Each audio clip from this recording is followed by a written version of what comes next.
మేడారం సమ్మక్క జాతర ఎప్పుడైతుందనే ముచ్చట్లు మొన్న నడుమ చెప్పుకున్నాం కదా.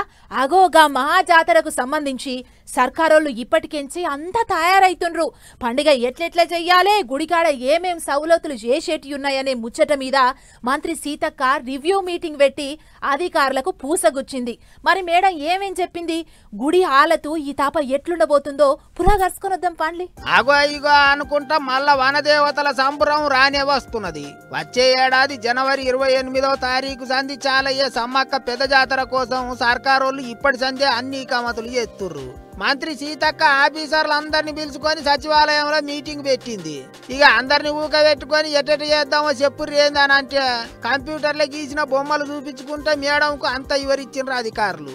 నక్షలు చూపించుకుంటా గుడి ఆలతు గిట్ల మార్చబోతున్నాం మేడం అని ఒక్కోటి చూపించిర్రు. అదంతా ఇన్న మంత్రి మేడం గుడి అంతా అవ్వలదారావు పడేటట్టు ఏమైనా చెయ్యరు గాని తల్లులను మాత్రం ఎట్లున్నారు అట్లనే ఉంచాలి, గద్దెల జోలికి అసలే పోవద్దని గట్టిగా చెప్పిందట.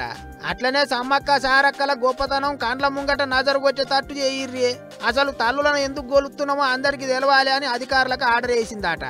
అట్లనే పూజారులకు రెస్ట్ రూములు, డాక్టర్లకు స్పెషల్ రూములు, మీడియా కోసం కూడా సపరేట్ జాగ్రత్తలు తీసుకోండి అని చెప్పిందట. వచ్చే భక్తుల సౌలతుల కోసం లైటింగ్, సీసీ కెమెరాలు, పార్కింగ్, మంచినీళ్లు, 1కి 2కు పోయే సౌలతులు గిట్ల ఒకటేంది అన్ని ముచ్చట్లు మంచిగా మనసులో పెట్టుకొని పనిచేయిర్రి, ఎక్కడ సర్కారుకు గింత మాట రావద్దని పూజ కూర్చిందట మేడం. మరి 6 నెలల ముందు సంతే గీ తీర్ల తయారైతున్నారంటే ఇక పండగ ఎప్పటికంటే ఈసారి ఇంత ఘనంగానే చేసేటట్టున్నారు కదా అనుకుంటారు అందరూ.